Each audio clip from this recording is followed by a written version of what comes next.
Hello जनता, कैसे हैं आप लोग? क्या हाल चाल? दिस इज मी अनुपम उपाध्याय और आज के सेशन में हम करंट इलेक्ट्रिसिटी के सारे एनसीईआरटी सॉल्यूशंस डिस्कस करने वाले हैं।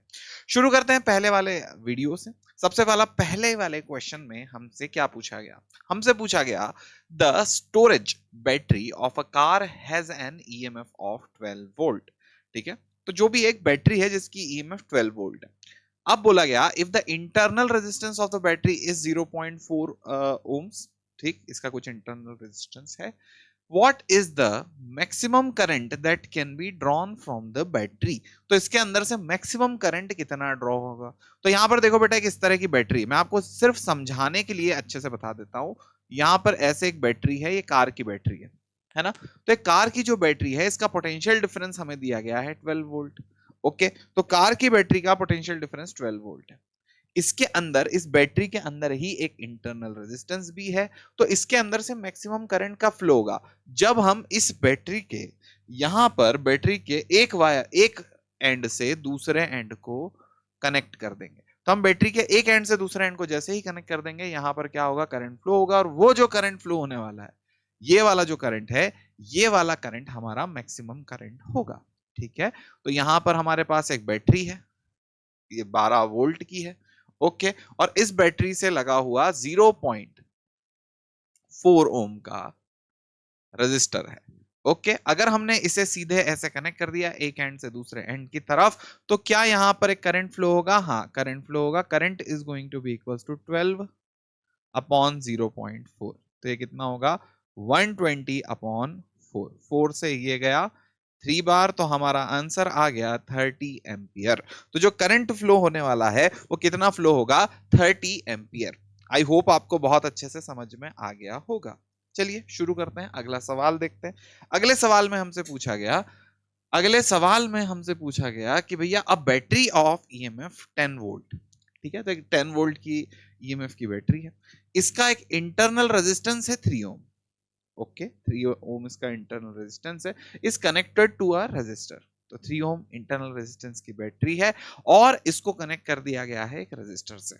ठीक है, तो हमारे पास एक बैटरी है। बैटरी कितने वोल्ट की है? 10 वोल्ट की। कोई बात नहीं, यहां पर एक रेजिस्टेंस कनेक्ट कर दिया गया। ओके, और इसका इंटरनल रेजिस्टेंस भी है। तो यहां हम पूरी की पूरी सिचुएशन को समझने की कोशिश करते हैं। अरे अरे अरे, हाँ, पूरी की पूरी सिचुएशन को समझने की कोशिश करते हैं। 10 वोल्ट की बैटरी है, इसका इंटरनल रेजिस्टेंस है 3 ओम। तो ये हमसे बोला गया 10 वोल्ट और 3 ओम इसका internal resistance is connected to a resistor. हमें नहीं पता क्योंकि यहां बोला नहीं गया, is connected to a resistor. तो ये बैटरी को एक रजिस्टर से कनेक्ट कर दिया। यहां पर एक रजिस्टर है, इसको मैं आर बोल दे रहा हूं, अभी हमें नहीं पता यह आर क्या है। ओके, अब यहां पर जैसे ही बोला गया is connected to a resistor, if the current in the circuit is 0.5 ampere, तो यहां एक करंट बह रहा है जो कितना है? 0.5 एम्पियर। ठीक है भैया, तो यहां पर करंट बह रहा होगा, वो current is going to be equals to कितना भाई? Current is going to be equals to 0.5 ampere. पूछा गया what is the resistance, what is the resistance of the resistor, पहली चीज। दूसरी चीज पूछी गई what is the terminal voltage of the battery when the circuit is closed. ठीक, तो ये बहुत ही अच्छा सवाल हुआ, है ना? तो हम समझते हैं इस चीज को। पहला वाला जो पार्ट हम यहाँ पर पढ़ने की कोशिश करेंगे वो है what is the resistance of the resistor. तो यहां पर जो करंट बह रहा है वो करंट हमें 0.5 एम्पियर दिया हुआ है। पर करंट होता क्या है? करंट होता है V अपॉन आर इक्विवेलेंट। ठीक, तो इस पूरे सर्किट का V आ जाएगा 10 वोल्ट और R इक्विवेलेंट आ जाएगा 3 प्लस आर। आर इक्वलेंट आ जाएगा 3 प्लस आर, और ये आ गया 0.5, दैट इज 1/2। ओके, तो ये इधर आ गया 20 is equals to 3 plus R. R is equals to 17 ohms. क्या ये बात बहुत अच्छे से क्लियर हो गया बेटा? R is equals to 17 ohms. Everyone super duper clean clear sorted about this particular thing. अब अगली चीज को हम देखते हैं, अगला इसका पॉइंट देखते हैं, इसका सेकंड नंबर का पॉइंट। इसमें पूछा गया what is the terminal voltage of the battery when the circuit is closed. तो टर्मिनल वोल्टेज क्या होता है? तो देखो बेटा, जो बैटरी होती है इसके साथ इंटरनल रेजिस्टेंस लगा हुआ होता है। ठीक, अब यहां पर ये पूरा की पूरा बैटरी का एक कंपोजिट होता है। बेटा समझ गए? ये बैटरी जो इसकी ईएमएफ हम यहाँ पर डिनोट करते हैं 10 वोल्ट ये, और इसका इंटरनल रेजिस्टेंस 3 ओम, ये दोनों चीज मिलकर के बैटरी बनाती है। इस पूरे के पूरे जो हमने बैटरी का सेटअप बना रखा है, इसमें ए और बी, यहां से लेके यहां तक का जो ए और बी का पोटेंशियल डिफरेंस होता है, इसे बोलेंगे terminal voltage. Okay, delta we या फिर वी ए बी जो होगा उसे हम बोलेंगे क्या क्या क्या क्या क्या टर्मिनल वोल्टेज। बेटा समझ गए? क्यों? क्योंकि एक्चुअल में इंटरनल रेजिस्टेंस भी बैटरी का रेजिस्टेंस है, 10 वोल्ट भी बैटरी दे रही है। तो बैटरी ने 10 वोल्ट दिया, लेकिन कुछ इंटरनल रेजिस्टेंस ने खा लिया, बैटरी के अंदर के ही रेजिस्टेंस ने कुछ खा लिया। तो 10 वोल्ट बैटरी ने दिया, लेकिन कुछ बैटरी के इंटरनल रेजिस्टेंस खा चुके हैं। तो 10 वोल्ट बैटरी ने दिया और कुछ बैटरी का इंटरनल रेजिस्टेंस खा चुका है, तो बाहर जो नेट आ रहा है, ठीक है, 10 वोल्ट बैटरी ने दिया, 3 ओम जो इंटरनल रेजिस्टेंस है उसने कुछ वोल्टेज खा लिया, तो बाहर जो एक्चुअल में आ रहा है उसे हम बोलेंगे टर्मिनल वोल्टेज। तो what is the terminal voltage of the battery when circuit is closed? Okay, तो यहां पर जब सर्किट को क्लोज कर देंगे तो यहां पर एक करंट बहेगा। ओके, वो करंट की वजह से जो टर्मिनल वोल्टेज आने वाला है, ए और बी के बीच का पोटेंशियल डिफरेंस आने वाला है, potential difference between A and B जो आने वाला है, उसे हम लिखेंगे V माइनस आई आर। इसे V की जगह EMF लिखेंगे तो ज्यादा अच्छा लगेगा, EMF minus I are is VAB।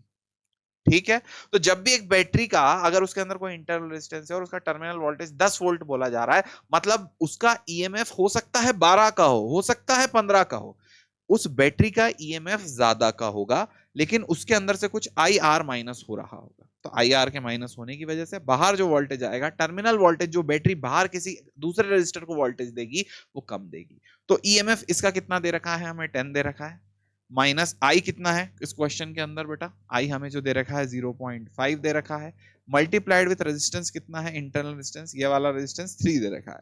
तो हम लिखेंगे 10 माइनस 1.5, ये आ जाएगा 8.5 वोल्ट। क्या हर एक प्राणी को बहुत अच्छे से क्लियर हो गया? 8.5 वोल्ट।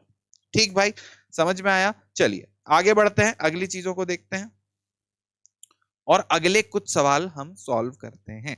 यहां पर हमसे पूछा गया अगले सवाल में, at room temperature 27 degree Celsius the resistance of heating element is 100 ohm। तो एक कोई भी हीटिंग एलिमेंट है, इसका रेजिस्टेंस कितना है? 100 ओम है। पूछा गया what is the temperature of the element if the resistance is found to be 117 ohm. Okay, तो 100 ओम इसका क्या था? रूम टेम्परेचर पर रेजिस्टेंस था, 117 ओम हो गया, तब रेजिस्टेंस इसका जब इतना हो गया तब टेम्परेचर क्या रहा होगा? Given that the temperature coefficient of the material of the resistor is इतना। बहुत ही बढ़िया बात। तो हमें क्या दिया गया है इस पूरे के पूरे क्वेश्चन में? हमें सबसे पहली चीज, हमें सिर्फ एक चीज पता करनी है, टेम्परेचर फाइनल। ठीक, टेम्परेचर इनिशियल हमें क्या दिया गया है? टेम्परेचर इनिशियल हमें दिया गया है 27 डिग्री सेल्सियस। तुम इसको केल्विन में लिखना चाहो तो 300 केल्विन लिख दो, कोई एक ही बात है, कोई दिक्कत वाली बात नहीं है। टेम्परेचर फाइनल हमें पता करना है। रेजिस्टेंस इनिशियल हमें कितना दे रखा है? 100 ओम। और रेजिस्टेंस फाइनल भी दे रखा है, कितना दे रखा है रेजिस्टेंस फाइनल भाई? 117 ओम। कूल। अल्फा भी दे रखा है, अल्फा की वैल्यू कितनी होगी? 1.7 into 10 to the power -4 degree Celsius inverse. ठीक है, अब जब हम यहां पर लिखेंगे डेल्टा आर, तो ये आ जाएगा R initial alpha delta T. ठीक, तो डेल्टा आर कितना रेजिस्टेंस बढ़ गया? 100 से 117 हो गया, तो delta R change in resistance आ जाएगा 17 ओम। कितना चेंज हुआ है? 17 का चेंज हुआ है, क्योंकि इनिशियल 100 था, फाइनल इतना हो गया, मतलब डेल्टा आर कितना हो गया भाई? 17 ओम। 17 ओम लिख दिया। इनिशियल रेजिस्टेंस कितना था? 100 मल्टीप्लाइड विथ अल्फा, अल्फा कितना दिया है बेटा? 1.7 इंटू 10 टू द पावर -4। ठीक, ओके।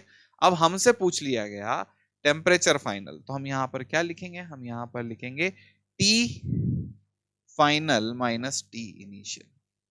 ओके बेटा, तो हम पहले डेल्टा टी पता करने की कोशिश करते हैं। यहां से देखो, इससे ये चला गया 10 बार, 10 से इसका एक 0 चला गया 10 बार, ये पूरा की पूरा कटेगा। हमारे पास जो आंसर आने वाला है, इस पूरी चीज को सॉल्व करके हमारे पास जो आंसर आएगा, वो आंसर आएगा 10 into 10 to the power -4, that is 10 to the power -3। तो आ जाएगा 1 is equals to 10 to the power -3 into T final minus T initial, T final minus T initial, ये इधर चला गया, ये आ गया 10 to the power 3 is equals to T final minus T initial. Everyone is super duper cool. Okay, कोई दिक्कत परेशानी समस्या तो नहीं है। यहां पर इनिशियल को इस तरफ भेज दिया, इनिशियल हमारा कितना था 27 डिग्री सेल्सियस, तो ये आ जाएगा 1000 is equals to T final minus 27 degree Celsius, तो ये आ गया 1027 degree Celsius is equals to T final. Cool everyone, super duper clear है, हर एक चीज बहुत अच्छे से समझ में आ गई। चलिए आगे बढ़ते हैं, अगला सवाल देखते हैं। अगला सवाल हमारे पास जो दे रखा है, वो दे रखा है a negligibly small current is passed through a wire of 15 meter and uniform cross section 6 into 10 to the power minus 7 meter square, ठीक है, and its resistance is measured to be इतना, ठीक है।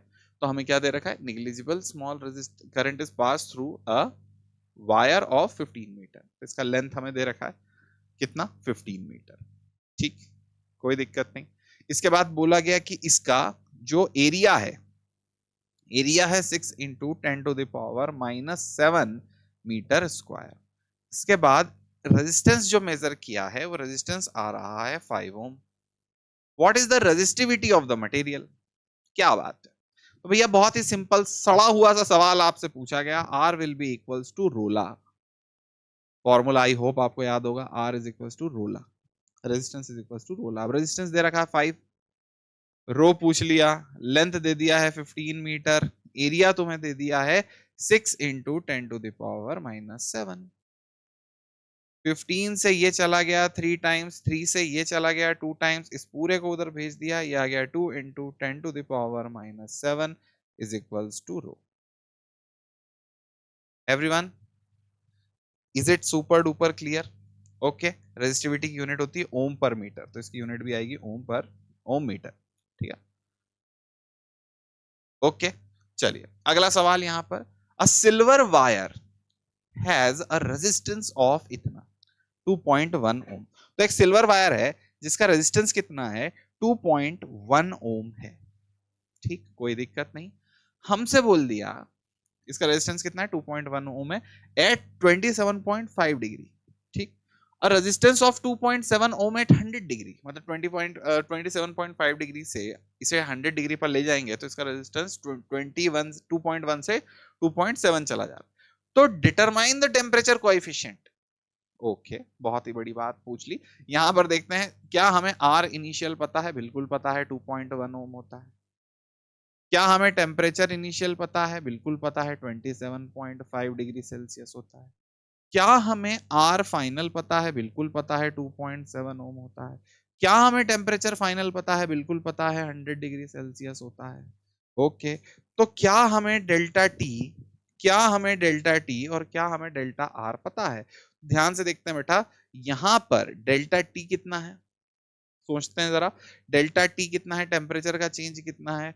तो टेम्परेचर का चेंज देखो, यहां पर से 2.5 अगर इसमें जोड़ेंगे, तो 2.5 जोड़ने पर ये 30 हो जाएगा, और 70, तो 72.5, ओके, 72.5 डिग्री सेल्सियस, ये इसका टेम्परेचर का चेंज है। और यहीं पर अगर हम रेजिस्टेंस कितना चेंज हुआ ये पता करने की कोशिश करेंगे, तो यह आ जाएगा 0.6, रेजिस्टेंस आ जाएगा 0.6 ओम। क्या बात बहुत अच्छे से समझ में आ गई। रेजिस्टेंस आ जाएगा 0.6 ओम, टेम्परेचर का चेंज आ जाएगा 72.5 डिग्री सेल्सियस। ओके, अब हमें कोई फॉर्मूला पता है क्या चीकू भैया इस चीज का, इन सारे चीजों के रिलेशन का कोई फॉर्मूला पता है हमें, क्या पता करना है, अल्फा पता करना है ना। अब यहां पर देखिए जो फॉर्मूला हमें पता है, क्या हमें पता है, delta R is equals to R initial alpha delta T. Delta R is equals to R initial alpha delta T. तो डेल्टा आर कितना आ जाएगा 0.6 is equals to R initial कितना आ जाएगा, आर इनिशियल आ जाएगा 2.1 मल्टीप्लाइड विथ अल्फा कितना आ जाएगा, अल्फा हमें पता करना चाहिए भैया, डेल्टा टी। डेल्टा टी की वैल्यू कितनी आएगी, डेल्टा टी की वैल्यू यहां देखो, डेल्टा टी की वैल्यू 72 मल्टीप्लाइड विथ, मल्टीप्लाइड तो पहले से ही लगा है, 72.5 degree Celsius. Okay 72.5 degree Celsius. अब जब मैं अल्फा निकालने की कोशिश करूंगा, ये आएगा 0.6 upon 2.1 multiplied with 72.5 degree Celsius. इस पूरी की पूरी चीज को बड़ी गंदगी से जब सॉल्व किया जाएगा तो ये आ जाएगा 0.0039 degree Celsius inverse. Everyone clear है? ओके चलिए अगला सवाल, अगला सवाल हमारे पास है काफी बढ़िया सिंपल सरल सा सवाल, लेकिन लेंदी भी होने वाला है। ठीक है, अब देखते हैं इस सवाल के अंदर क्या पूछा गया है। इस सवाल के अंदर पूछा गया है कि a heating element using nichrome connected to 320 volt supply, okay, draws an initial current of 3.2 ampere. तो ये कितना करंट ड्रॉ कर रहा है, ये 3.2 एम्पियर करंट ड्रॉ कर रहा है। ठीक है, which settles after a few seconds to a steady value of इतना। ओके तो बेटा देखो सबसे पहले ये क्या हो रहा है, 320 वोल्ट के सप्लाई के ऊपर हमने एक वायर को कनेक्ट कर दिया है। वो वायर शुरू में तो इतना करंट ड्रॉ कर रहा है, थोड़े समय के बाद इसका करंट इतना हो जा रहा है। बेटा समझे, मतलब इसका रेजिस्टेंस इंक्रीज कर रहा है। जैसे जैसे हम थोड़ी देर तक इसके अंदर करंट फ्लो कर रहे हैं, इसका रेजिस्टेंस इंक्रीज कर रहा है, तभी तो करंट कम हो रहा है। तो यहां पर देखो इनिशियल करंट, इसका हमें करंट इनिशियल कितना दिया है, इनिशियल करंट कितना दिया है 3.2 एम्पियर, और फाइनल करंट कितना दिया है 2.8 एम्पियर। क्या ये बात बहुत अच्छे से समझ में आई? इनिशियल करंट दिया है 3.2 एम्पियर और उसके बाद फाइनल करंट दिया है 2.8 एम्पियर। अगर मैं यहीं पे इनिशियल रेजिस्टेंस की बात करूं तो इनिशियल रेजिस्टेंस कितना रहा होगा, क्योंकि वोल्टेज हमें यहां पर एक और चीज दे रखी है 230 वोल्ट। ठीक है, तो इनिशियल रेजिस्टेंस की बात करूं तो 230 वोल्ट अपॉन 3.2 एम्पियर, और फाइनल वोल्ट रेजिस्टेंस की बात करूंगा तो फाइनल रेजिस्टेंस आ जाएगा 230 वोल्ट अपॉन 2.8 आएगा यहाँ तो, क्योंकि फाइनल करंट 2.8 है तो यहाँ लिख दूंगा 2.8 एम्पियर। तो शुरू में करंट ये था तो इससे डिवाइड करा तो हमें इनिशियल रेजिस्टेंस मिला, फाइनल करंट ये था तो हमने जब इससे डिवाइड करा तो फाइनल वाला रेजिस्टेंस मिला। आई होप तुम्हें समझ में आया होगा। तो इनिशियल जो रेजिस्टेंस था उसकी वैल्यू आ जाएगी 71.87। ओके तो ये वाली आ जाएगी 71.87 ओम। एवरीवन सुपर डुपर क्लियर, 71.87 ओम। और दूसरा वाला आ जाएगी 82.14 ओम। ये दोनों ही वैल्यूज हमें समझ में आ गई कि यहां से यहां तक रेजिस्टेंस बढ़ा है। तो हमें बहुत अच्छे से समझ में आया कि भैया इनिशियल करंट और फाइनल करंट में चेंज हुआ, करंट कम हुआ मतलब रेजिस्टेंस बढ़ गया। तो टेम्परेचर से नाइक्रोम वायर जो था उसका रेजिस्टेंस बढ़ा। तो जब रेजिस्टेंस बढ़ा, जब इनिशियल रेजिस्टेंस से फाइनल रेजिस्टेंस तक रेजिस्टेंस बढ़ा, तो हमने नोटिस किया कि here is a change in resistance. कितना रेजिस्टेंस का चेंज है, कितना डेल्टा आर है यहाँ पर, तो कितना डेल्टा आर है यहाँ पर बेटा, यहाँ का जो डेल्टा आर निकल के आ रहा है वो डेल्टा आर, अच्छा एक काम करते हैं, डेल्टा आर क्यों निकाल रहे हैं तो बहुत ज्यादा गंदा कैलकुलेशन हो जाएगा वैसे ही। तो अपन एक काम करते हैं, हम सीधा हमारा फॉर्मूला यूज करते हैं। कौन सा फॉर्मूला यूज करेंगे, वैसे क्वेश्चन को और आगे पढ़ लेते हैं फिर अपन फॉर्मूले को समझेंगे। यहां तक आपको क्लियर है? इनिशियल एक जगह से हमने वोल्टेज लगाया, इसमें इनिशियल करंट ज्यादा था, फाइनल करंट थोड़ा कम हुआ, तो यहां से यहां तक जाने में करंट कम हुआ मतलब रेजिस्टेंस बढ़ा। तो हमने देखा कि पहले करंट कम था तो रेजिस्टेंस कम था, फिर टेम्परेचर बढ़ा होगा तो उस वजह से रेजिस्टेंस भी बढ़ गया। ये हमें समझ में आया। अब हमसे पूछा गया what is the study temperature of what is the study temperature of heating element if the room temperature is इतना। ओके, तो भैया इनिशियल टेम्परेचर भी दे रखा है, तो हमसे पूछा गया फाइनल टेम्परेचर कितना होगा, टेम्परेचर कोएफिशिएंट है वो भी दे रखा है। मतलब फिर से ये एक तरह से इसी तरह का सवाल है जैसे पिछले कुछ सवाल आए हैं। Delta R is equals to R initial alpha delta T वाला सवाल है। और अगर आपको यहां पर टी फाइनल पता करना है तो सबसे पहले आप डेल्टा टी पता करिए। डेल्टा टी पता करेंगे तो डेल्टा टी कितना आएगा, T final minus T initial. Okay, T final minus T initial, और ये चीज बराबर आ जाएगी R initial alpha delta, R initial, एक minute, delta R upon R initial upon alpha की। तो T final minus T initial, delta R upon R initial upon alpha. अब T final is equals to T initial plus delta R upon R initial alpha. क्या ये बात आपको काफी अच्छे से समझ में आ गई? अब जरा इस बात को समझिए। आर इनिशियल टेम्परेचर इनिशियल आपको दे रखा है 27 degree Celsius, plus delta are आपको कितना दे रखा है, तो डेल्टा आर में आप दो वैल्यूज डालेंगे, 8.82.14 माइनस 71.87 अपॉन आर इनिशियल की वैल्यू, आर इनिशियल हमारा जो इनिशियल आर था वो कम था, 71.87 डिवाइडेड बाय अल्फा। अल्फा कितना दे रखा है, तो अल्फा बेटा देखो 1.7 into 10 to the power minus 4 दे रखा है, तो यहां पर हम अल्फा डालेंगे, अल्फा आएगा 1.7 into 10 to the power minus 4। Okay, 10 to the power minus 4। क्या ये बात आपको काफी अच्छे से क्लियर हो गई? जब हम इस पूरी की पूरी चीज को देखेंगे तो हमारा फाइनल जो टेम्परेचर आ जाने वाला है वो आ जाने वाला है 867.5। तो it will come out as 867.5 degree Celsius. Okay, तो T final is going to be equals to 867.5 degree Celsius. Yup, अगला सवाल, अगला सवाल काफी सुंदर सवाल है, और ये सवाल ना काफी बार मतलब बच्चों को परेशान करता ही रहा है। अब इस सवाल के अंदर पूछा क्या गया, तो काफी भयानक सवाल है, हम अच्छे से समझने की इस सवाल को कोशिश करते हैं।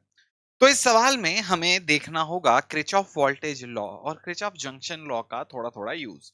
ठीक है, तो ये सवाल को सॉल्व करने के पहले हमें देखना है कि ये सवाल किस तरह का है। बेटा ये सवाल का हमेशा की तरह आपको देख करके ऐसा लगेगा ये व्हीटस्टोन ब्रिज है, आप शायद ये सोचें कि ये बैलेंस्ड व्हीटस्टोन ब्रिज है।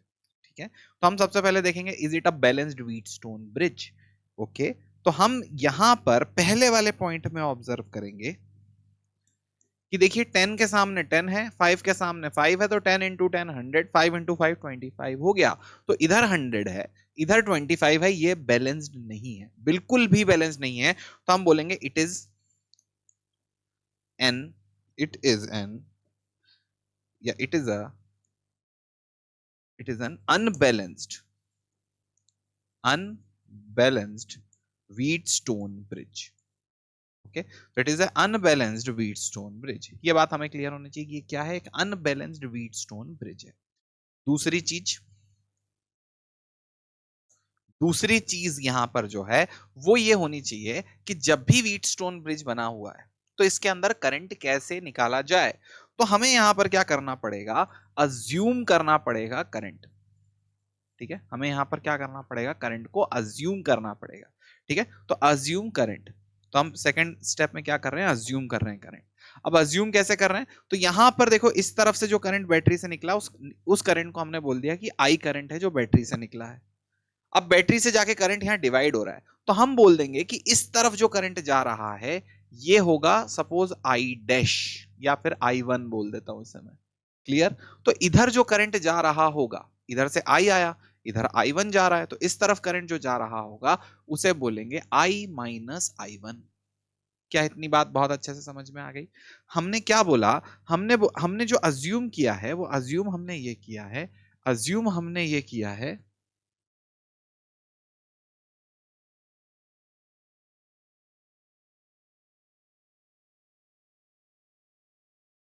जगह कम पड़ गई यहाँ पे कैसे लिखेंगे इतनी सी जगह में।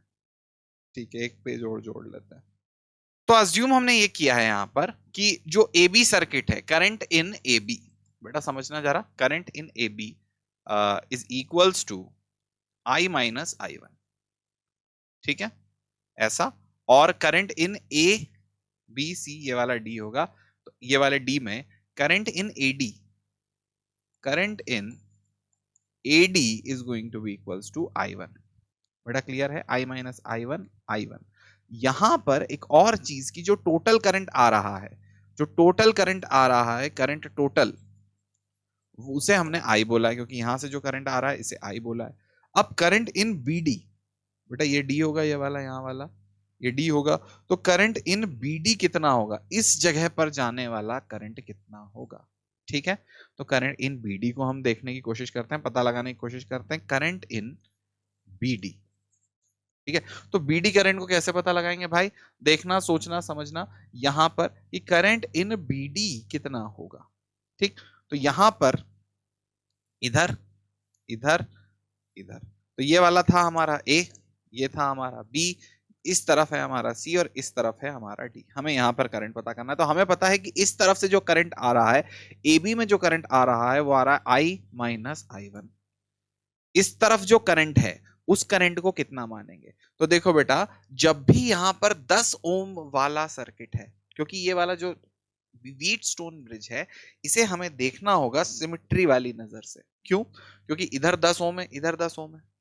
ठीक है, इधर 5 ओम है, इधर 5 ओम है, तो ये सिमेट्रिक है। यहां पे 10 ओम है और 5 ओम है, फिर यहां पर 5 ओम है और यहां 10 ओम है। तो जैसा यहां हो रहा होगा, पहले 10 फिर 5, यहां पे पहले 5 फिर 10, तो इधर का एकदम उल्टा इधर हो रहा होगा। समझ गए, इधर अगर I माइनस आई वन जा रहा है और 5 ओम से कुछ करंट निकल रहा होगा, तो यहां 5 ओम में जा कितना रहा है, आई वन, और यहां से 10 ओम से कुछ करंट निकल रहा होगा।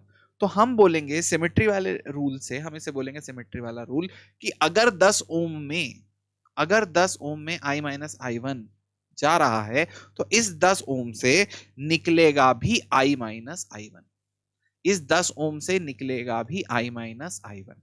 और अगर 5 ओम में आई वन जा रहा है, तो इस 5 ओम से निकलेगा भी आई वन।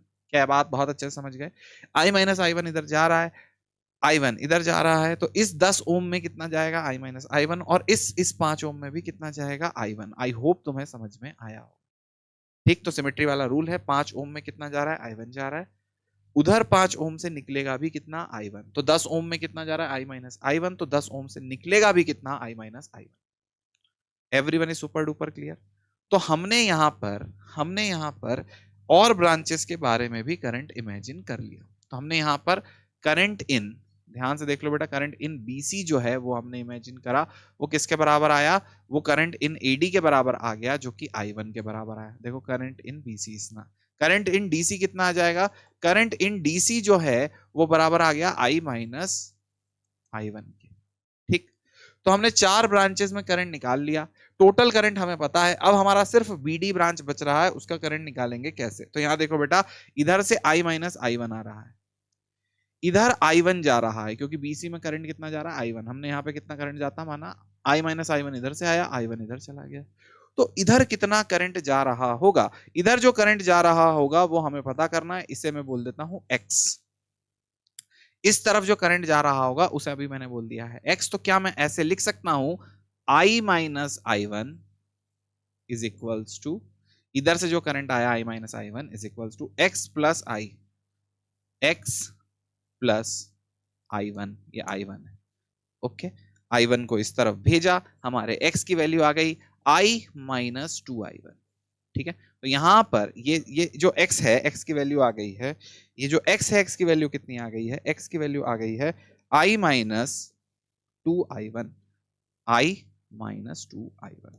अब यहां पर करंट इन BD को हम लिख देंगे, ये आ जाएगा i minus two I one. ठीक है, तो हमने पहले स्टेप में क्या करा, पता करा कि ये अनबैलेंस्ड व्हीटस्टोन ब्रिज है। सेकंड स्टेप में हमने करंट को अज्यूम करा, करंट अज्यूम करा, पहले दूसरे हर एक ब्रांच का करंट हमने अज्यूम कर लिया। जिसका नहीं पता था वो ब्रांच का करंट भी निकाल लिया। सिमेट्री का रूल लगा दिया, इधर से करंट कितना गया I माइनस I1, तो 10 ओम में जा I माइनस I1 रहा है तो निकलेगा भी I माइनस I1। 5 ओम में I1 जा रहा है तो 5 ओम से निकलेगा भी I1। ओके, यहां का हमने इस तरह से करंट निकाला है। क्या काफी अच्छे से आपको सारी बात समझ में आ गई है? क्या बहुत अच्छे से सब कुछ क्लियर है? अज्यूम करंट, तो हमने सारे करंट अज्यूम कर लिए। अब क्या करना होगा? अब अगला स्टेप, जो थर्ड स्टेप होगा इस पूरे सवाल का, इस थर्ड स्टेप में हमें लगाना होगा किरचॉफ वोल्टेज लॉ। क्या लगाना होगा? Kirchhoff voltage law. कितनी बार? 2 बार। क्यों चीकू भैया 2 बार क्यों लगाना होगा? क्योंकि हमें 2 इक्वेशन चाहिए होगी। 2 इक्वेशन क्यों चाहिए होगी? क्योंकि यहां पर 2 वेरिएबल है। आप जहां जहां भी देखोगे I और I1 2 वेरिएबल्स हैं हमारे पास। I और I1 हमारे पास क्या है? 2 वेरिएबल्स हैं। तो हमें इन 2 वेरिएबल्स को अगर पता करना है तो हमें कितनी इक्वेशंस चाहिए होंगी? 2 इक्वेशंस चाहिए होंगी। है बात समझ में आई आपको? तो यहां पर देखो बेटा, हम कितनी बार किरचॉफ वोल्टेज लॉ लगाएंगे? 2 लूप ढूंढेंगे और उन 2 लूप में किरचॉफ वोल्टेज लॉ लगाएंगे। पहला लूप जो हम ढूंढ रहे हैं वो ये वाला होगा, ठीक, ये फर्स्ट लूप है। ओके, सेकंड लूप जो हम ढूंढ रहे हैं वो लूप ये वाला होगा। दूसरे लूप को दूसरे कलर से बना दो भाई। हाँ, तो यहां पर दूसरा लूप ये वाला होगा, ऐसे करके। क्या आपको समझ में आया बेटा? तो ये होगा हमारा सेकंड लूप। तो ये है फर्स्ट लूप, ये है सेकंड लूप, ये है फर्स्ट लूप, ये है सेकंड लूप। हम 2 लूप की बात कर रहे हैं। ओके, अब पहले और दूसरे दोनों लूपों के अंदर हम देखते हैं, दोनों लूपों क्या होता है? लूप्स होता है। तो दोनों लूप्स के अंदर हम देखेंगे। सबसे पहले फर्स्ट लूप को देखते हैं। फर्स्ट लूप में कौन कौन से करंट है ना? हमें याद होगा, हमें बहुत अच्छे से पता होगा कि इस तरफ जो करंट जा रहा है वो I1 है, इस तरफ जो करंट जा रहा है वो I माइनस I1 है इस जगह पर। और अभी के लिए मैं सेकंड लूप को हटा दे रहा हूं, है ना? अभी के लिए मैं सेकंड लूप को हटा दे रहा हूं। और इस तरफ जो करंट जा रहा है ये करंट है I माइनस I1, ये करंट है I1। और इस तरफ जो करंट जा रहा है ये जा रहा है I माइनस 2I1। सॉर्टेड है बेटा हर एक प्राणी, ठीक है? तो ये वाला करंट है I1, ये वाला करंट है I minus 2 I minus I1, और ये वाला करंट है I माइनस 2I1। ओके, ठीक। अब यहां पर करंट की दिशा हमने इस तरफ मानी है। ओके,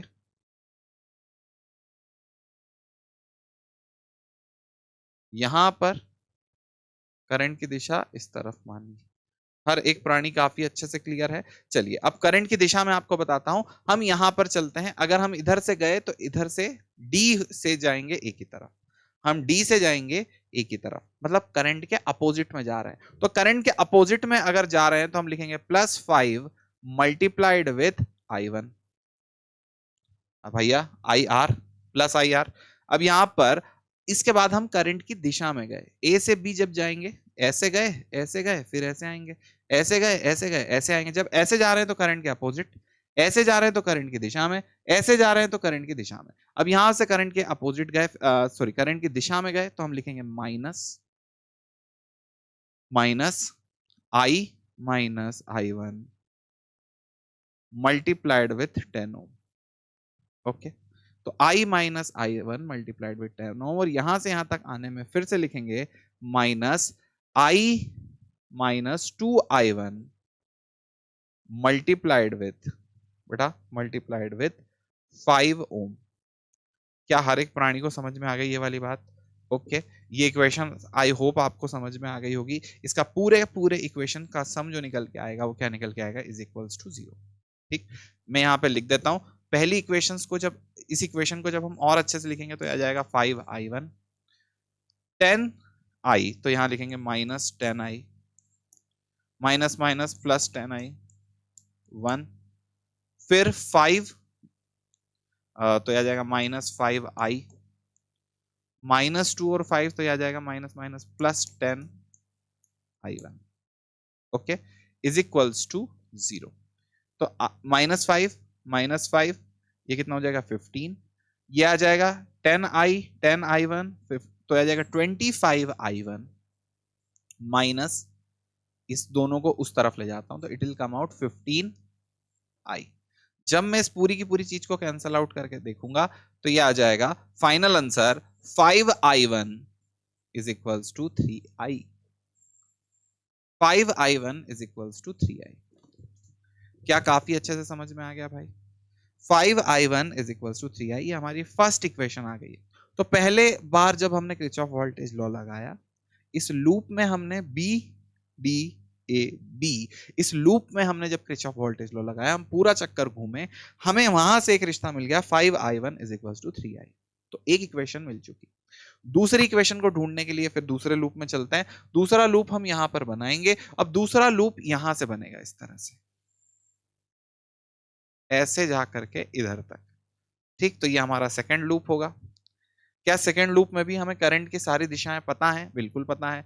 इस तरफ करंट जो होगा उसे, इस तरफ के करंट का तो काम ही नहीं है, इस जगह के करंट का भी काम ही नहीं है, हम सिर्फ ऊपर ऊपर करंट लिख लेते हैं। तो यहां पे जो करंट बह रहा है इस दिशा में, इस दिशा में ये जो करंट बह रहा है, ये करंट क्या होगा? आई। ये वाला भी करंट क्या होगा? आई। इस तरफ जो करंट होगा भाई, वो कौन सा करंट होगा? जल्दी से बता दो। ये वाला जो करंट होगा, ये कौन सा करंट होगा? ये करंट होगा I माइनस I1। ठीक है, इधर जो करंट है I, ये है I माइनस I1। और इस तरफ जो करंट आ रहा है, ठीक है, इस तरफ जो करंट आ रहा है, ये करंट है I, ये करंट आया I माइनस I1। इस तरफ जो करंट आ रहा है, ये आएगा I1। ओके, तो I माइनस I1, इधर आएगा I1, इधर वापस I, और ये घूम करके पूरा चक्कर कंप्लीट होगा। ठीक है, चलिए इसमें लगाते हैं किरचॉफ वोल्टेज लॉ। तो on applying Kirchhoff voltage law in this, इसको बोलेंगे लूप 2, ठीक है, किरचॉफ वोल्टेज लॉ 2। अच्छे से समझते हैं, अच्छे से लिखेंगे, एक एक छोटी छोटी चीज को लिखेंगे। यहां से चले तो बैटरी का लिखा +10, बैटरी के छोटे टर्मिनल से बड़े टर्मिनल की तरफ गए +10।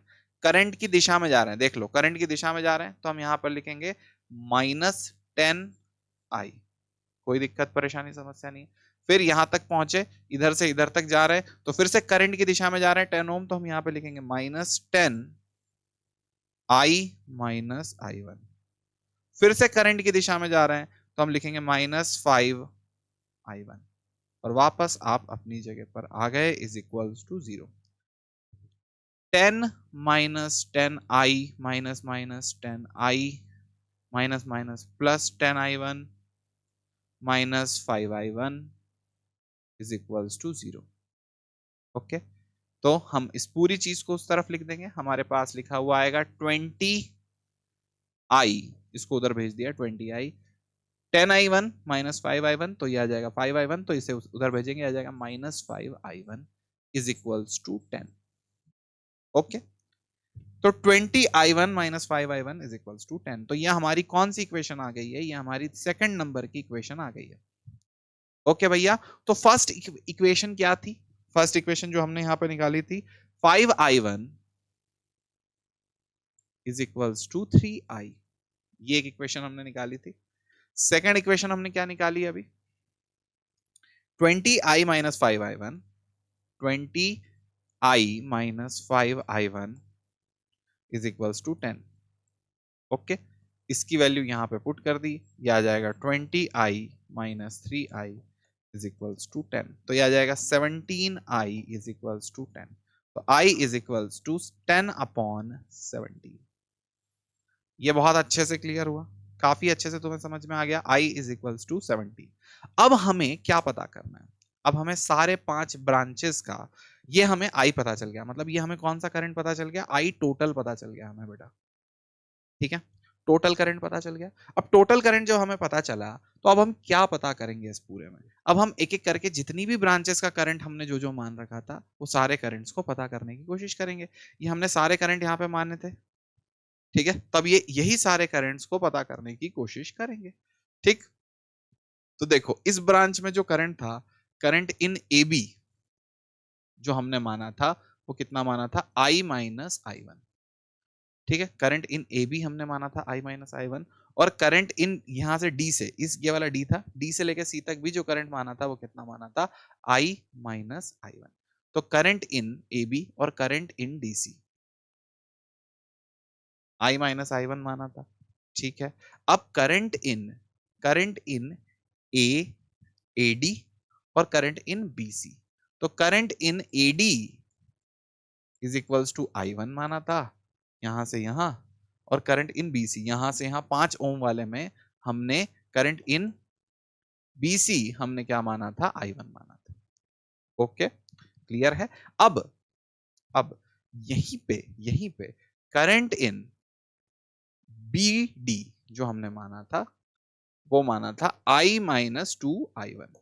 ठीक है, अब ये सारी चीजों की वैल्यू हमें निकालनी है।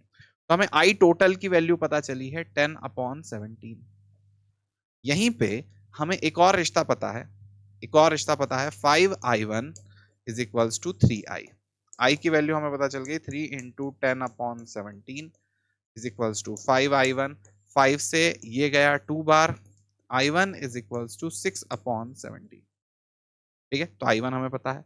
तो क्या हमें I1 पता है? बिल्कुल पता है। I1 की वैल्यू हो जाएगी 6/17 एम्पियर। ठीक, तो हमें ये दोनों चीज पता चल गई, 6/17 एम्पियर। ठीक है बेटा, I की वैल्यू मैंने इस रिश्ते में डाल दी तो I1 की वैल्यू पता चल गई, वो हमें यहाँ पता चल गई। I माइनस I1 कितना होगा? I कितना बेटे, बता दो जरा। I कितना है?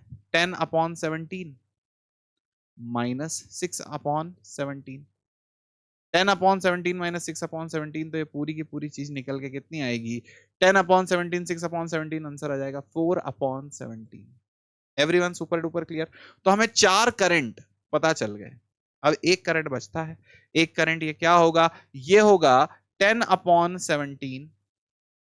ध्यान से देख लो बेटा हर एक प्राणी। 10/17 minus 2 multiplied with I1। I1 कितना है? 6/17। तो आ जाएगा 6/17। हमारा आंसर आ जाएगा 10/17 माइनस 12/17, दैट इज माइनस 2/17। तो करंट इन BD जो हमारा आएगा वो आएगा माइनस 2/17। आई होप तुम्हें बहुत अच्छे से समझ में आ रहा होगा। क्लियर है? हर एक बातें, हर एक चीज आपको बहुत अच्छे से समझ में आ गई है। चलिए अगला सवाल हम यहाँ पर देखते हैं। अगला सवाल हमारे पास आ गया, अ storage battery of EMF 8 volt. Okay, अब इसका इंटरनल रेजिस्टेंस कितना है? इस स्टोरेज बैटरी का जो इंटरनल रेजिस्टेंस है वो हमें कितना दे रखा है? इसका इंटरनल रेजिस्टेंस हमें दे रखा है 0.5 ओम। अब 0.5 ओम होने के अलावा यहां पर 0.5 ओम होने के अलावा यहां पर हमें और क्या दिया है? Is being charged with 120 volt DC supply. इसको चार्ज किया जा रहा है। ठीक है, 120 what DC supply using a resistor in series of इतना। ठीक है, what is the terminal voltage of the battery during charging? तो चार्जिंग के समय पर टर्मिनल वोल्टेज क्या कर रहा है? ओके बेटा, टर्मिनल वोल्टेज इस जगह पर क्या कर रहा है? ठीक है, अच्छा चीज है। टर्मिनल वोल्टेज यहाँ पर क्या कर रहा है? ओके, अब और कितना है वो पूछा गया है। ठीक है, देखते हैं अगला सवाल। 3.8, a storage battery of EMF 8.0 volt and internal resistance 0.5 ohm is being charged by a 120 volt DC supply using a series resistor of 15.5 ohm। तो यहां पर बोला गया कि भैया एक 8 वोल्ट की बैटरी है, इसका इंटरनल रेजिस्टेंस भी दे रखा है आपको, स्मॉल r जो है वो दे रखा है 0.5 ओम। इसको चार्ज किया जा रहा है ना, चार्ज किया जा रहा है एक बड़ी बैटरी से। तो यहाँ एक बड़ी बैटरी लगाई गई है इसको चार्ज करने के लिए। ठीक है, तो इसे चार्ज कर रहे हैं एक बड़ी बैटरी से, और वो बड़ी बैटरी के सीरीज में एक रजिस्टर भी लगा दिया है। इस बड़ी बैटरी के साथ साथ एक रजिस्टर भी लगा दिया। तो ये इसका इंटरनल रेजिस्टेंस नहीं, अलग से रजिस्टर लगाया है। 120 वोल्ट की तो बड़ी बैटरी है, और एक इंटरनल रेजिस्टेंस के नहीं, इसका साथ में एक एक्सटर्नल सीरीज में रेजिस्टेंस लगाया है, वो कितना है? 15.5 ओम का। ठीक, अब यहां पर पूछ लिया गया what will be the terminal voltage of the battery during charging. तो टर्मिनल वोल्टेज के बारे में अपन ने बात करी थी कि बेटा बैटरी के अगल बगल अगर ये वाला पॉइंट A है, ये वाला पॉइंट B है, तो पोटेंशियल डिफरेंस जो AB का होगा इसे हम क्या बोलेंगे? Terminal voltage. क्या हर एक प्राणी बहुत अच्छे से क्लियर है? This is going to be known as terminal voltage. Okay, अब टर्मिनल वोल्टेज कितना होगा? VAB कितना होगा? ये होगा V प्लस IR। क्यों? क्योंकि करंट इस बार उल्टा बह रहा होगा। ठीक है बेटा, तो इस बार जो करंट बह रहा होगा ये कैसा बह रहा होगा? उल्टा बह रहा होगा, इस तरह से। ठीक है, तो इस बार होगा V plus I R, potential difference यहाँ का इससे इस तरफ का होगा V प्लस आई आर, क्योंकि करंट कैसा बह रहा होगा, उल्टा बह रहा होगा। तो V कितना लिखेंगे हम, 8 लिखेंगे, प्लस I कितना लिखेंगे, I लिखेंगे, I यहां पर हम लिखेंगे 120 माइनस 8, तो दैट इज 112। बेटा समझ गए, 120 माइनस 8। मैं पहले करंट अलग से निकाल देता हूं, ठीक है। तो first will find out the current. Current कितना होगा, तो current is going to be equals to delta V upon R। तो delta V is equals to 120 minus 8 upon R हो जाएगा 15.5 plus 0.5। It will go out as 112 upon 16। Okay, तो ये कितने बार चला जाएगा, लगभग 7 बार। तो 7 एम्पियर करंट बह रहा है, तो हमने यहाँ पर 7 एम्पियर करंट निकाल लिया। अब हमसे पूछा जाएगा डेल्टा V या फिर जो VAB होगा, टर्मिनल वोल्टेज कितना होगा, तो वो V प्लस आई आर आएगा। V कितना है भाई, तो V हमें यहाँ पर दे रखा है साफ साफ 8, प्लस I कितना है 7, मल्टीप्लाइड विथ R रेजिस्टेंस। तो बेटा रेजिस्टेंस इसका इंटरनल रेजिस्टेंस लेंगे जो कि 0.5 होगा, तो ये आ जाएगा 8 प्लस 3.5। ओके, तो it will come out as 11.5 volt. ठीक, 11.5 volt. Everyone super duper cool, हमारे पास 11.5 वोल्ट आ गया। तो अब ये हमारे पास आ गया भैया इसका कि कितना इसका टर्मिनल वोल्टेज होगा। अगली चीज जो यहां पर पूछी जा रही है वो ये पूछी जा रही है कि what is the purpose of having a series resistor in the charging circuit? What will be the purpose of having a series resistor in the charging circuit? तो सीरीज में एक रजिस्टर होने का क्या पर्पस है इन द चार्जिंग सर्किट। ठीक है, तो जरा देखते हैं कि सब कुछ सही था, चार्जिंग करना था, सीधा बैटरी लगाते चार्ज करते, तो ये रजिस्टर क्यों लगाया। जब पूरा आपने सीरीज का मस्त आपने सर्किट बनाया, ये एक छोटी सी बैटरी आपने यहाँ पे लगा रखी है, ठीक है, इस बैटरी का एक इंटरनल रेजिस्टेंस है, इस बैटरी के पैरेलल में आपने एक बड़ी बैटरी लगाई है, और उस बड़ी बैटरी के बाद आपने एक रेजिस्टेंस भी लगाया है। तो ये जो 15.5 ओम का रेजिस्टर लगाया है, इसका पर्पस क्या है। ठीक है, तो 15.5 ओम का जो आपने यहां रेजिस्टर लगाया है, इसका पर्पस क्या है। तो बेटा ये चीज का पर्पस ये है कि if resistance will not be there, if this external resistance R external will not be there, current will be high। Okay, तो अगर ये एक्सटर्नल रेजिस्टेंस नहीं होगा तो करंट की वैल्यू क्या होगी, बहुत ज्यादा होगी, क्योंकि अभी जितना ज्यादा एक्सटर्नल रेजिस्टेंस होगा उतना करंट कम होगा। जितना ज्यादा एक्सटर्नल रेजिस्टेंस, जितना ज्यादा रेजिस्टेंस कम होगा उतना करंट ज्यादा होगा। जितना ज्यादा करंट कम रेजिस्टेंस कम होगा, जितना ज्यादा रेजिस्टेंस कम होगा, जितना रेजिस्टेंस कम होगा उतना करंट ज्यादा होगा। तो रेजिस्टेंस अगर ये नहीं होता तो करंट की वैल्यू बहुत ज्यादा आती। तो करंट की वैल्यू अगर बहुत ज्यादा आती तो काफी ज्यादा लॉस इंटरनल रेजिस्टेंस करता। क्यों, क्योंकि फिर ये I इंटू आर के बराबर एक्स्ट्रा खाता खाता खाता बहुत सारा ये रेजिस्टेंस, इंटरनल रेजिस्टेंस बहुत सारा वोल्टेज खा जाता। क्या है बात समझ में आई, बहुत सारा वोल्टेज ये इंटरनल रेजिस्टेंस आपका खा जाता। ठीक है, तो बहुत ज्यादा हाई लॉसेस इंटरनल रेजिस्टेंस करता। ठीक है, तो if the external resistance will not be there, current will be high and loss of internal resistance would increase. ऐसे लिख देते हैं, वुड इंक्रीज। तो अगर ये इंटरनल रेजिस्टेंस का लॉस बहुत ज्यादा बढ़ जाता है, इतना ज्यादा लॉस बढ़ा देता है, इसलिए हमने क्या करा है, एक एक्सटर्नल रेजिस्टेंस लगाया है। अब यहां पर क्या पूछा है सवाल में, question number 3.9, the number density of free electron in a copper conductor. एक कॉपर कंडक्टर में number density of free electron बोली गई है। कितनी बोली गई है, इतनी बोली गई है, 3.5 इंटू, कोई भी कॉपर कंडक्टर है उसमें 3.5 इंटू 10⁻28 इसकी नंबर डेंसिटी बोली गई है। तो नंबर डेंसिटी हमें दी है 3.5 नहीं 8.5 इंटू 10⁻28। कोई दिक्कत नहीं है। How long an electron take to drift from one end of wire to its other end. Wire का लेंथ भी दे रखा है, लेंथ कितना दे रखा है, 3.0 मीटर। ओके, अब वायर का क्रॉस सेक्शनल एरिया भी दे रखा है क्या, बहुत ही बढ़िया बात है। वायर का जो है क्रॉस सेक्शनल एरिया भी दे रखा है। अब वायर का जो क्रॉस सेक्शनल एरिया है ये कितना है, ये दिया है 2.0 इंटू 10⁻⁻⁶ मीटर स्क्वायर। अब यहां पर ये भी बोल दिया कि करंट भी कितना है, 3 एम्पियर करंट है। ओहो हो, आंखों में आंसू ही आंसू, 3 एम्पियर करंट दे रखा है। अब यहां पर आपसे पूछा जा रहा है कि कितना वक्त लगेगा। तो सवाल थोड़ा पेचीदा है, क्योंकि सवाल में आपको formula I is equals to वीना यूज करना है। देखो, I इज इक्वल्स टू वीना यूज करना है। वीना में क्या होगा, ये जो V है ये ड्रिफ्ट वेलोसिटी है, तो ड्रिफ्ट वेलोसिटी आएगी I upon E N A.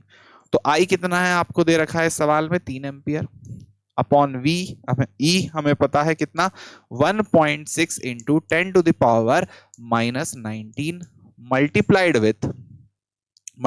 With n हमें दे रखा है 8.5 multiplied with 10⁻28 multiplied with area दिया है 2 इंटू 10⁻⁻6। ठीक, तो यहां से हमें पता चलेगा ड्रिफ्ट वेलोसिटी। ये हमारे पास आ गई ड्रिफ्ट वेलोसिटी की वैल्यू। अब ड्रिफ्ट वेलोसिटी की वैल्यू से अब हम क्या निकालेंगे, इसके आगे हमें निकालना होगा, हमें ड्रिफ्ट वेलोसिटी निकालनी, मतलब हमें वेलोसिटी पता चल गई। अब हमें पता है कि एक वायर है जो 3 मीटर का है, हमें पता है ये वायर है जो कितने मीटर का है, 3 मीटर का है। इधर से एक इलेक्ट्रॉन ड्रिफ्ट वेलोसिटी से चल रहा है, चलते चलते चलते चलते चलते चलते यहां तक जाएगा। जब ये यहां से चलते चलते यहां तक जाएगा तो इसको कुछ टाइम लगेगा। जो टाइम लगेगा वो टाइम लगेगा length upon drift velocity. Length कितनी है, 3 मीटर। ड्रिफ्ट वेलोसिटी की वैल्यू बेटा, ड्रिफ्ट वेलोसिटी की वैल्यू वही 3 अपॉन जो हम यहां पर लिख रहे हैं 1.6 into 10⁻⁻19 multiplied with 8.5 into 10⁻28 multiplied with 2 into 10⁻⁻6। ये पूरी की पूरी हमारे पास क्या निकल के आएगा, टाइम। ओके, तो जब ये टाइम निकल के आएगा, इस टाइम की वैल्यू हमारे पास निकल के आने वाली है 2.7 इंटू 10⁻4 सेकेंड्स। ठीक है, जब इस पूरी चीज को सॉल्व करेंगे, इसे ऊपर ले जाएंगे, सॉल्व करेंगे, 2.7 इंटू 10⁻4 सेकेंड्स। ओके, तो बेटा देखो, जैसे ही अपन लाइट ऑन करते हैं और 3 मीटर का वायर है, तो ये इलेक्ट्रॉन तुरंत दौड़ के इधर नहीं जाता है, ये इलेक्ट्रॉन हल्का सा मूव होता है, और यहां वाला इलेक्ट्रॉन भी हल्का सा मूव होता है तुरंत, समझे। तो ये इलेक्ट्रॉन यहां नहीं गया है, इधर का इलेक्ट्रॉन थोड़ा सा मूव हुआ है, इसे तो वहां तक पहुंचने में देखो कितना सारा समय लग रहा है, कितने सारे सेकंड लग रहे हैं, 1000 सेकंड, कितना 27,000 सेकंड जितना लग जा रहा है। समझ गए बेटा, बहुत ज्यादा टाइम लगता है एक इलेक्ट्रॉन को एक जगह से दूसरी जगह तक पहुंचने में। ठीक, तो दैट्स इट, यहीं तक था, इतना ही है इस एक्सरसाइज में। आई होप आपको बहुत अच्छे से समझ में आया होगा। ठीक है, अब मिलते हैं अगले लेक्चर में, अगले सेशन में। तब तक के लिए दिस इज मी चीकू भैया, signing off, bye bye, good night.